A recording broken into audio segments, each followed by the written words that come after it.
Let's finish up the shifter rod modification. Here I've got the tail shaft on, shifter rod in, shifter surround in, and then an actual shifter selector in. My main concern with this was to double check that everything functions properly in it. So what I'm going to do here is show that the gear selector works correctly. So here I will try to do this with the camera set down because I can't do it one-handed.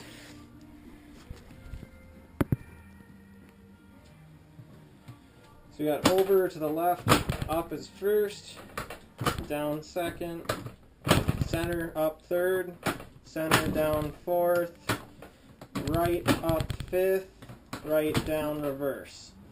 So again, first, second, third, fourth.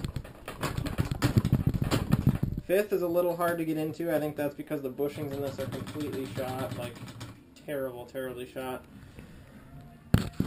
So that's, I think, because of this play. Then reverse is down in here to the right. You can double check the reverse by checking the reverse cog on the shifter selector here. This cog has to go underneath the pin right here and then forward, and that's reverse. Sounds backwards, but it's not, because when you pull the rod backwards it shifts this forwards. So that has to be underneath the reverse cog, which I've already double checked. So first, second, third, fourth, fifth, reverse. So that's a relief. That should work right. The thing I guess I didn't know, and I'm going to have to double check here, is that this rod, the sealant rod for the shifter rod selector, is too long. So I believe you have to shorten that up as well. So I'm going to double check that, see what's going on here, because both of these rods are the same length. So now that I've shortened up the rod, I'm going to have to shorten this up as well, I believe. So I will touch back on that in just a minute. Alright, so the shaft is going to get shortened here for the gear lube to run in. So this... Alright, so the shaft is going to get shortened for the gear lube to run into the shifter rod. So there's a seal here on the end, and there's another one here on the end. They're like melted on to the shaft itself, so the only way I got it off was with like a little screwdriver and a razor blade, and really carefully. And I got this all the way off. There's some puncture marks in it, but I'm going to put those on the top, and I don't think they'll have too much of an issue because the seal is so tight. So I'm going to go through, estimate how much of the tube needs to get cut off here, so it can seal here and then seal down in here. So I'll cut back once I have the length figured out and the seal back on and have it all hooked up into the tranny here. One thing I'll touch on here is to get the end off, you have to get these gaskets off. A buddy of mine, Sean actually, said he cut his tube in half, and then so he didn't have to cut any of these gaskets off the end. I don't want to weld it in the middle, so I cut my end off by shaving off this gasket here. So this end is pushed all the way in with the gasket that's in there normally.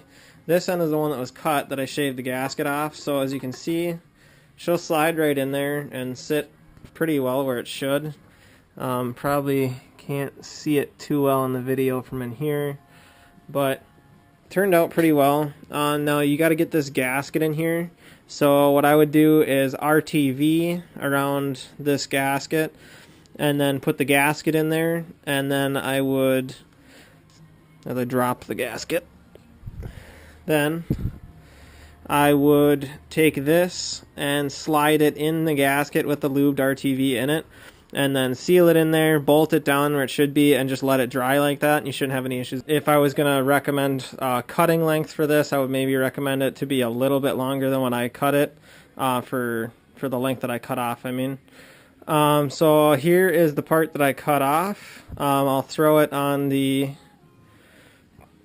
digital caliper here, just to see what we're sitting at for the length of cut off. I'll do it to the longest side, which is this side over here.